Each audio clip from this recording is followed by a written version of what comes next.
Fala galera ligado no canal Jogar Fácil, eu sou o André Alves e no vídeo de hoje a gente vai falar sobre o fim da Copa do Mundo, né? O começo desse fim, a classificação do Canadá, o primeiro time a entrar para as oitavas de finais e a classificação em cima da África do Sul. E o nosso Brasilzão joga amanhã. Eu falarei para vocês o meu achismo aqui, a minha temperatura, como que eu estou me sentindo a respeito desse jogo, se estou confiante ou não.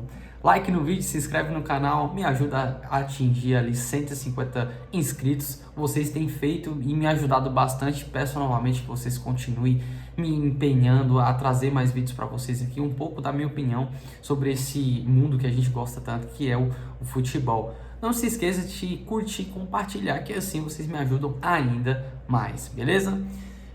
Gente, vamos começar pelo esse início de fim da Copa, né? Por que eu digo nesse sentido, né? Porque que está começando a terminar.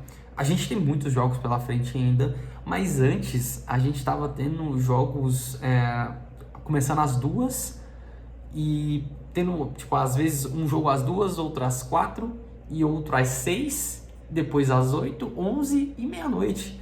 A gente teve dias que aconteceu nesse sentido, exceto o início ali da Copa, que não foi mais durante uma semana mais ou menos ali, foi essa intensidade de jogos, estava maravilhoso e lindo. O problema é que isso começou a acabar e no caso hoje foi quando a ficha começou a cair para mim, né, porque no domingo, né, só teve um jogo, que foi o da África do Sul contra o Canadá. E, cara, parece que a gente ficou órfão de jogos, né? A sensação que dá é essa.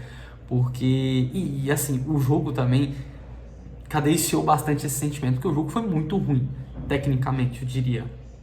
Mas ter só um jogo no domingo foi uma sacanagem da senhora FIFA, né? Primeiro jogo, não ter outros disputantes de horários ou coisa do tipo, no caso, ter tido um jogo depois.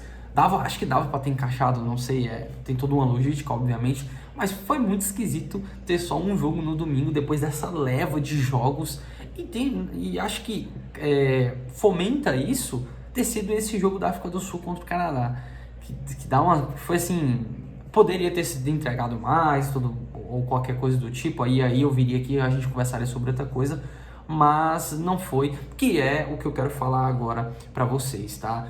A gente teve já o nosso primeiro jogo na fase eliminatória, né, os playoffs ali da Copa do Mundo.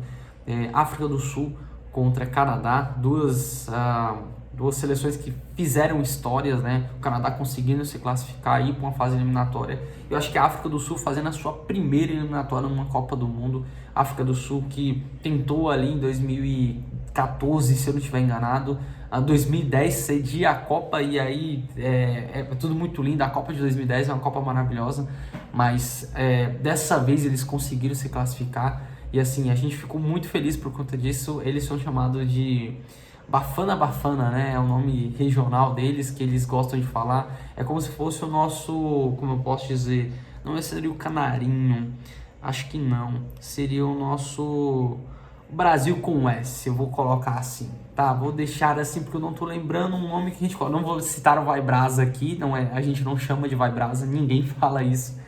Mas Bafana Bafana conseguem classificar para uma fase eliminatória e pegam o Canadá. E assim, o jogo, eu esperava um pouco mais por parte do Canadá, no sentido de competir no ataque. É uma seleção que tem peças interessantes lá no ataque. Teve a estreia do Afonso Davies, que é o principal nome desse time. Esse time mostrou na fase de grupos que consegue ser um time com bastante repertório no ataque, tá? Apesar de ter tomado bastantes gols, conseguiu mostrar que é um time que consegue imprimir volume, atacar e conseguir finalizar e finalizar bem. O problema é que a gente estava enfrentando uma África do Sul, né? Eles estavam enfrentando uma África do Sul que se defende bem, minimamente bem, eu diria, que veio para jogo para fazer um jogo mais defensivo e em alguns momentos ter a posse de bola e tentar criar algum jogador ou outro por meio de lançamento. Pasme, aconteceu muito disso. Eu vi em alguns momentos mais chegadas bem estruturadas da África do Sul. Porém, no finalzinho do jogo, a África do Sul, por um vacilo ali no meio de campo, deixa a bola pro... Eu esqueci o nome agora, Esqueriu, algo assim o nome do cara. do Canadá, e aí ele dá um balaço no canto do goleiro e finalzinho, assim, faltando 7 minutos ou 8 minutos para acabar o segundo tempo, e aí depois disso o Canadá se tranca, fecha totalmente e tenta segurar essa classificação e consegue, mesmo a África do Sul tendo algumas últimas chances ali, imprimindo volume, tentando infiltrar essa defesa, não consegue fazer o seu gol de empate e é a primeira seleção eliminada da Copa do Mundo de 2026. Mas foi muito bom ver a África do Sul chegando para uma fase eliminatória, conseguindo se classificar. E é interessante para o Canadá esse tipo de coisa também. Eu acho que daria um sentimento muito ruim para eles, porque eles vão sediar jogos ainda na Copa e seria muito estranho não ter a sua seleção na Copa, né? Então, para o Canadá foi muito bom essa permanência da sua seleção, né? A ver como vai ser o Canadá, né? Pode ser que nos surpreenda, eu acho difícil, mas Copa do Mundo é isso, né? E agora, para a gente falar sobre o nosso Brasil, eu quero trazer um pouco do meu sentimento. Eu tô vendo muita gente com medo da seleção japonesa, eu tô vendo muita gente fervorosa dizendo que o Brasil vai passar e vai passar o carro e tudo mais, e eu quero trazer o que eu acho, tá? O que eu penso. A seleção do Japão é uma seleção que tem uma estrutura de time muito bem montada, que joga no estilo de jogo de correr bastante, fazer uma pressão em cima dos jogadores com bastante volume. É uma seleção que entrega a bola para o seu rival em alguns momentos, deixa ele conduzir o jogo para tentar aplicar o gol no erro dele. O Brasil já é um time que também entrega mais a bola para o seu adversário, imprime o volume até o último terço. É só a gente lembrar dos gols que o Brasil fez no jogo contra a Escócia e antes contra o Haiti, que é esse time que vai imprimir o volume lá na frente, vai tentar achar um erro ou outro do adversário e vai fazer o gol. E assim o Brasil tem feito. É um time muito forte em quesito de empurrar o adversário, de fazer com que o adversário erre. A gente está enfrentando uma seleção que tem uma estrutura de time muito bem feita, muito bem montada, onde que tem jogadores que conseguem achar alguns passes muito interessantes. O coletivo do time, eu diria, que está mais bem preparado, tá? Tecnicamente o Brasil tem jogadores que se destacam mais, mas bem preparados, não sei se temos todo o elenco, tá? Creio que tem alguns jogadores novos dentro do elenco, como Ryan, Hendrick, que não tem a experiência como o Kubo, por um exemplo.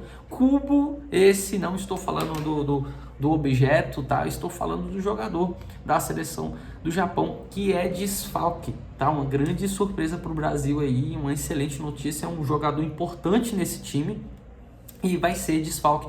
Um dos, né? Porque a seleção japonesa já sofreu com alguns desfalques durante essa convocação e estreia no campeonato da Copa do Mundo. E aí agora vem para o Brasil com esse desfalque importante. Dentro disso e tudo isso que eu falei para vocês, eu acredito que o Brasil vença por um 2-0, tá? Eu ia dizer um 2-1, mas eu sinto que a gente fará um jogo difícil, muito físico, porque as duas seleções são físicas. E principalmente pelo Japão, entregar até o último segundo, se esforçar até o último segundo, a qualquer bola os caras querem estar presentes ali, tentando ou ter a posse, ou roubar a posse no caso, ou tentando um lateral, um escanteio ou coisa do tipo, tá? Então eu acho que a gente vai ganhar, a gente vai se classificar, mas será num 2-0 ali, difícil, tá? Não vai ser mole, vai ser difícil. Eu acho que no primeiro tempo, não sei se a gente faz gol, tá? Acho que vai ser duas seleções se conhecendo muito. E eu tenho esse sentimento porque estamos falando de uma eliminatória agora, né? É mata-mata. Então, a partir de agora, todo mundo vai ter cautela. E isso cadenciou muito o jogo da África do Sul contra o Canadá. Os times se conhecendo, tentando entender como que vão jogar, tentando ver o erro do outro para poder assim aplicar o jogo seu. Então, alguns times, exceto, como eu acho, a França talvez e a Argentina, que são as principais seleções cogitadas ao título, talvez essas seleções não entrem com cautela, mas a maioria vai entrar com cautela, vai tentar olhar para o seu adversário, ver como ele vai querer propor o jogo e a partir disso mostrar o seu jogo contra o outro, tá? Eu acho que a seleção brasileira veio desse jeito e nós ganharemos e classificaremos por 2-0. Deus queira que isso aconteça, que a gente avance mais um pouco, porque eu digo aqui desde o primeiro dia que eu comecei a falar sobre Copa do Mundo aqui para vocês, seremos, tá?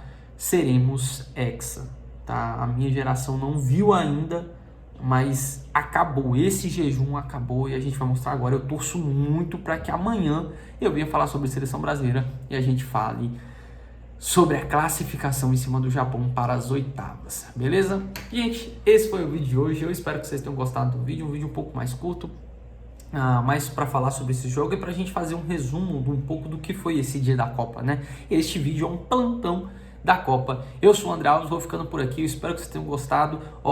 Curte, compartilha e se inscreve no canal que vocês vão me ajudar demais. A gente tá chegando perto dessa meta de 150 inscritos, tá bom? Me ajuda aí que assim vocês vão me empenhar cada vez mais, beleza? Valeu, falou e fui!